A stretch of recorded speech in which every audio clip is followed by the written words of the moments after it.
Magandang araw sa inyong lahat. Ako si Ryan Carlo Castillo at ito ang aking SA2 argumentative video. So, bago natin simulan ang ating talakayan, meron dalawang katanungan na binigay sa atin upang masigot natin ang ating argumentative video. At ang hayaan nyo ipakilala sa inyo ang aking paksa. Yun ay ang pagsali ng transgender sa Miss Universe. So, simulan na natin. So, unang katanungan, sumasang-ayon ka ba o hindi na ipatupad ang pagsali ng transgender sa Miss Universe? So, sa aking posisyon, oo, kung ito naman yung makakabuti sa nakararami. At meron akong 4 na kadahilanan na may mga sanggunian upang bigyan linaw sa inyo ang naging posisyon ko sa una sa ating listahan ay ang karapatan ng transgender ay karapatan din ng kababaihan. Pag sinabi nating karapatan ng transgender ay katulad din sa mga kababaihan, hindi ito basta na pagsasapaw lamang sa karapatan ng mga kababaihan, kundi pagbibigay ito ng karapatan o pantay na karapatan sa mga transgender na mabuhay sila na malaya at maggawin nila yung kanilang nais na pantay sa lipunan. So, ay nga dito kay MAR-RT 2023, ang lubos na pag-atake sa mga transgender ay di masasalamin ang problema ng kababaihan. Sa mga tweet, mapapalala lang nito ang kondisyon ng mga kababaihan dahil muli nitong pinagtitibay at pinapaalala ang gender stereotype na nag-uugnay sa ilang dekadang pag-aabos ng kababaihan. So, dun kasi, ito kasi yung article to ay binase siya sa Amerika. So, sa Amerika kasi may pinapasa silang batas doon na panukala na tinatawag na Women's Bill of Rights. So, ang layunin ng Women's Bill of Rights na to ay para mabigyang kahulugan ang pagiging babae base sa kanyang kapasidad na makapag-angkat ng ova o itlog ng isang tao. So, ang ibig sabihin nito, kung kaya mo makapanganak ng isang bata, parang ganun ang gusto mo iparating ng panukala nito. Ngunit ang kasama nito ay sa mga transgender, hindi nila ito magagawa kasi galing nga sila sa pagiging lalaki, which is yun ang kanilang original na sexualidad mula pagkapanganak. So, parang nagiging crisis to sa kanila kasi parang sinasala sila sa lipunan na parang gustong ipalabas ng gobyerno na sila ay naiiba sa mga kababaihan. So, bilang din isang kababayan, mararamdaman nyo rin dito kasi nakikita nyo sa kanila ang mga pangyayari na hindi mo gusto yung mangyari, hindi lang sa mga kababayan, hindi rin sa mga kalalakihan at sa mga transgender na rin. So, ano ba itong gender stereotype na to? So, ang gender stereotype is isang konsepto na ideya pangkalatan tungkol sa katangian na papel ng babae at lalaki. So, nililimitahan dito ang kakayahan ng babae at lalaki na maipakita ito ang natatago nitong talento. Ngunit dahil nga dito ay hindi nito nakikita ang original nitong talento dahil nga yung niya ay nakabase sa kanyang kasarian, yung abilidad niya base sa kasarian ng pagkapanganak niya. So, yun ang sa mga nagiging problema dito sa libro ito. Kasi nakatuon pa rin ang ating kaisipan sa isang sexualidad na original na sexualidad na konsepto.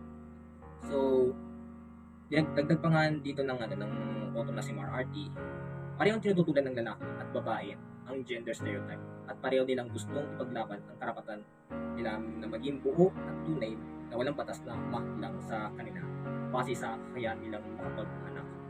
Ito rin ang hangad ng mga transgender para mabuhay ng bukas at malaya. So, kung lagi nating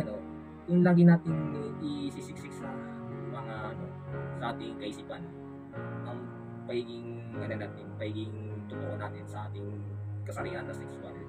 Kasi ano pa bang saysay ng buhay ng mga taong gusto lamang gawin ang kailang nais dahil lang sa iba kailang kasarian, dahil lang sa transgender sila.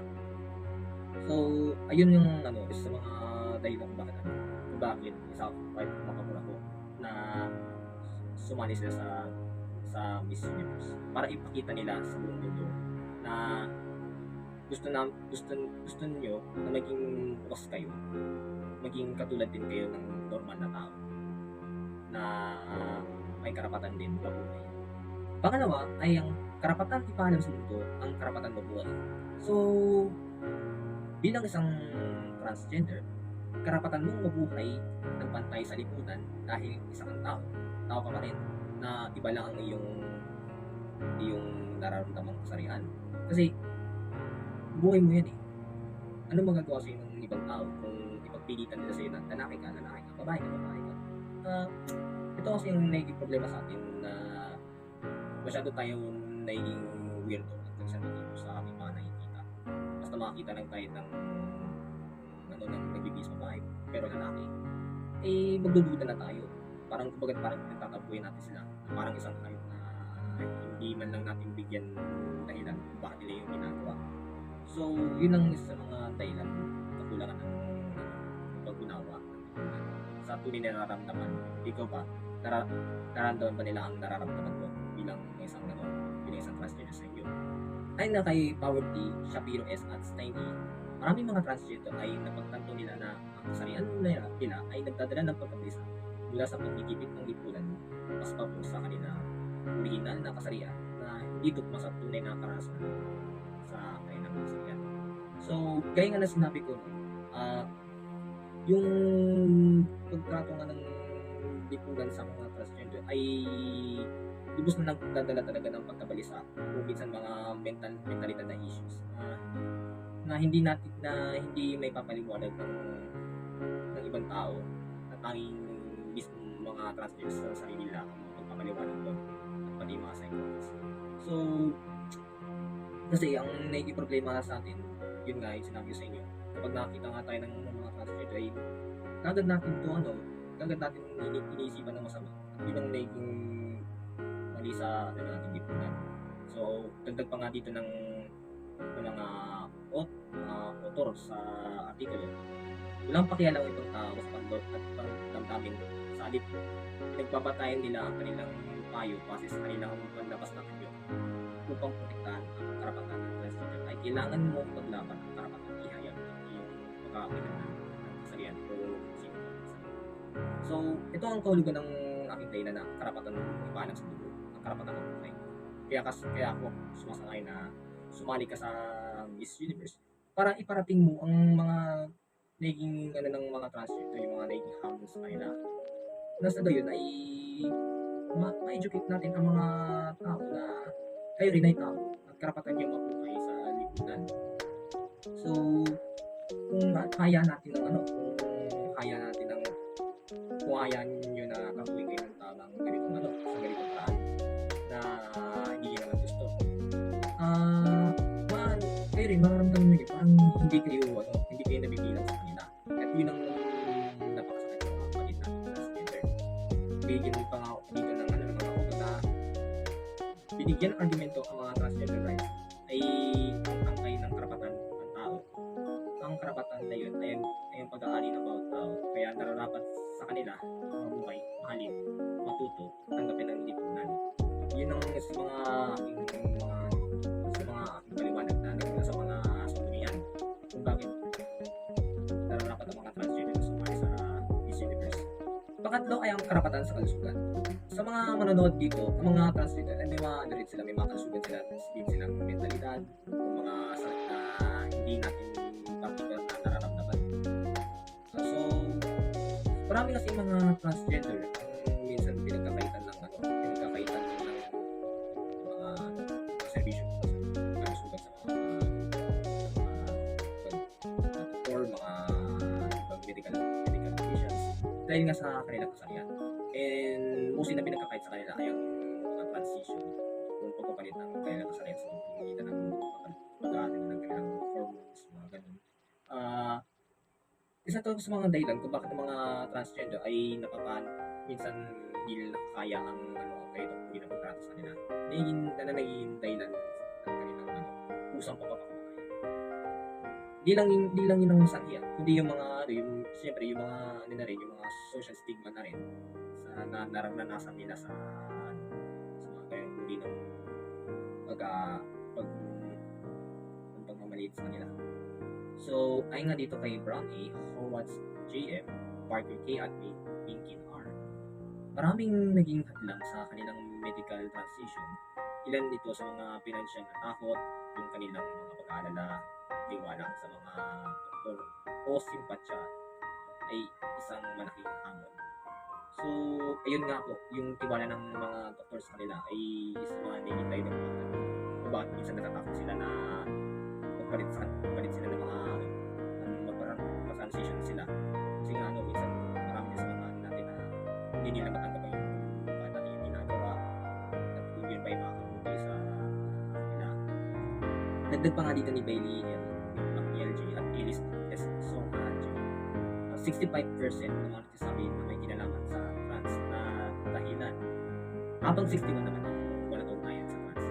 Ang mga kadalasang sanghi ng mga pagpamatay sa bahay ng mga non-trans reason o mga walang kinalaman sa transgender ay ang relasyon, pag-ibig, stress, trabaho, pag-aalala, at iba pang uri ng kalusugan.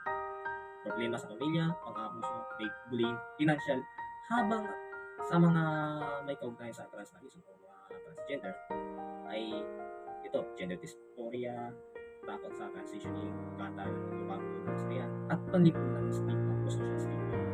Ang gender dysphoria ay isang uri ng mga pagkakabalisa dahil sa hindi pagkakatuwa ng sexual na kasarian nila sa pagkakakinanlan nila na kasarian ng mga nakakis na nila. So, ito sa mga dahilan nito ay bunga na nga ng social stigma o mga negatibong pananaw ng mga tao na naghihintay na sa mga transgender na isipin nila na tao pa ba sila? Ano pa ba sila? Bakit ganito ang trato sa atin ng ibang tao? Parang naiiba kami sa kanila. So, ay nga dito kay Mason Dr. Ava 2021, ang paraan o lunas upang maagapan ang mga minor stress na sa pamamagitan ng emotional literacy, papakita ng pasyente bakit naapektuhan nito ang mental health, emotional expression, ugali, gabay at reflection kung sa relasyon ng personal nito. Ito ay isang solusyon na para mabigyan ng mga transgender kahit paano mga lunas upang sa gayon ay ma-resolve nila ang kanilang mga nararamdaman sa kanilang kalusugan. And sasabi ko na ito sa mga dahilan sinasabi para ikaw na sumalis sa mga insulin. So, pang-apat, ang layunin iparating sa mundo kung sino ka at kung ano ang layunin mo. Kaya nga sinabi ko sa unang dahilan, pangalawang dahilan, karapatan mo na mabuhay bilang isang tao at ito ay nais mo iparating sa mga manonood sa ibang tao. Kaya ka sumasali sa Miss Universe. Kasi walang sa yung pagiging transgender, for example, kung wala kang gustong iparating. Kasi gaya nga na sinabi ko sa unang pangalawa, karapatan mo na mabuhay na malaya nang hindi tinatapakan ng kahit sino. Dahil ito ka sa loob mo. Ito ang yung kung sino ka at walang magagawa ibang tao dito.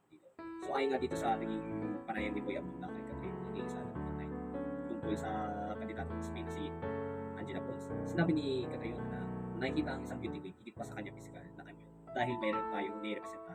May dahilan siya o si Angela Pons dahil siya ang most o kinakatawan ng mga transgender. Dagdag pa nga niya dito sa naging panayam sa kanya ni Boy Abunda, sabihin mo kasi yung lagi na si Angela Pons sa isang babae. And ang naging sagot niya,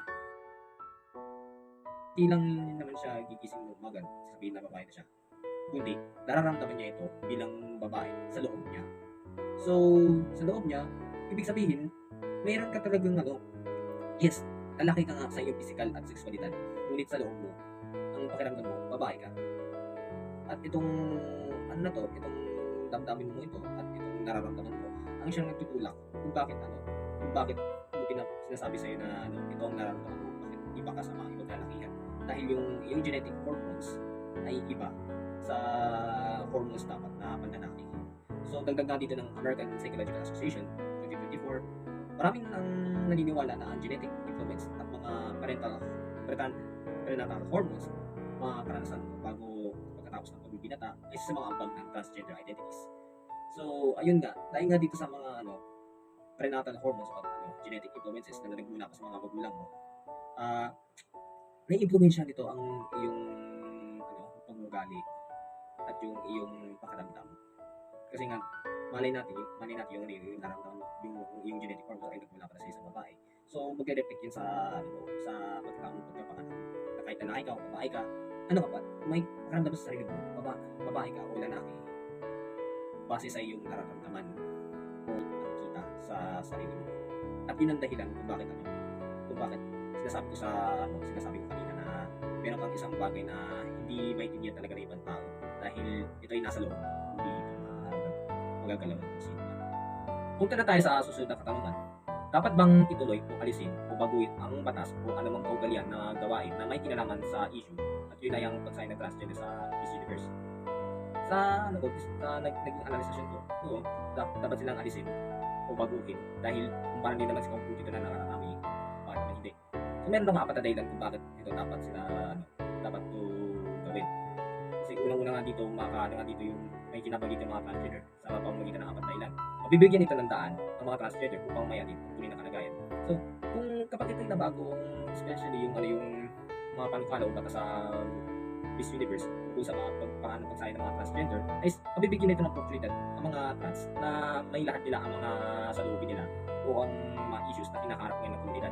Particular dito yung mga especially tulad ng diskriminasyon, hindi pantay na pagtrato sa kanila, at marami pang iba na pwede i-include sa transgender. Pangalawa naman, mapapadali nito ang access ng mga transgender sa mga gawain pang babae o panlalaki. Kapag ito ay naipatupad, is mapapadali nito ang access nito sa mga gawain pang babae o panlalaki at wala na magkakaroon ng tinatawag na gender stereotype o yun nga yung gender na pagkakaiba. Kasi ang sa mga kaugalian ng lipunan nito is yung pagsisegregation ng babae at lalaki, which is ang dito masama ito sa mga kapatid natin trans. So, kapag ito ay nagawa o sa batas, maaari nito mapabuti ang lipunan, walang magkakaroon ng diskriminasyon at mapaayos nito ang takbo o sirkulasyon ng ating lipunan. Pangatlo ay mababawasan nito ang diskriminasyon sa mga transgender. So, yung mga sinabi ko nga sa pangalawa, mababawasan ng diskriminasyon dahil wala nang magiging stereotype o mga social stigma laban sa kanila. Kasi nga, magiging pantay na ang patingin ng tao sa kanila because na lahat na nila ang nasa loobin nila kung mga nais nila para sa lipunan. Natural, maintindihan ng tao ang mga problema nila at madali na silang matatanggap sa pamamagitan ng mga pag-uugali tulad ng tamang pakikitungo, respeto at marami pang iba. Pang-apat naman is pagkakaroon ng pagkapantay-pantay sa lipunan. So kapag naganap nga ito, ang pagsahin ng transgender, may bago ang batas na may sa Miss Universe Organization, magkakaroon ng tunay na pagkapantay-pantay sa lipunan na wala nang mga babae, lalaki o transgender. Basta lahat sila ay pwede nang sumali. Katunayan nga, yung pagsali ni Angela po sa Miss Universe ay isang patunay na meron siyang gustong i-representa, may gusto siyang ilahan, na gusto niya ng pagbabago sa mundo, hindi lang sa lipunan, kundi sa ibang bansa, pagdating sa pakikitungo sa mga transgender o iba pang mga ibang kasalihan. Natuloy kasi ang naging problema kasi sa Miss Universe is nabuo siya noong 1952, which ang tunay talagang layunin ay tanging girl empowerment o women's empowerment. So ito dapat ang kailangang baguhin sa mga batas ng Miss Universe. Bigyan ng panibagong tulugan ang mga panukala o mga layunin ng Miss Universe. Ano ang aral na mapupunto dito sa argumentative ng video ito? Ang aral dito sa ginawa kong ito ay marami pa rin mga transgender na nakakaranas ng diskriminasyon o mga hindi pagkakapantay sa lipunan, bunga nga ng gender stereotype o iba pang mga issue may kinalaman sa kanila. Kung tayo na natin ititindig o tutulungan natin mga transgender upang ma-actionan ang mga problema ito, hindi posible na magkaroon ng gender equality sa lipunan natin. Nasa atin na lang kung titindig tayo o hindi. Tutulungan ba natin sila o hindi. Basta nasa atin ang pagbabago. Hindi ito kakayanin ng mga transgender community ng sila lang. Malaki ang participation ng nakararami dito. Para sa mga ibang impormasyon, maaari nyo ito yung mga impormasyon na binahagi ko sa inyo. Maaari nyo siya i-search sa Google o iba pang internet website. So yun lang po, ay salamat.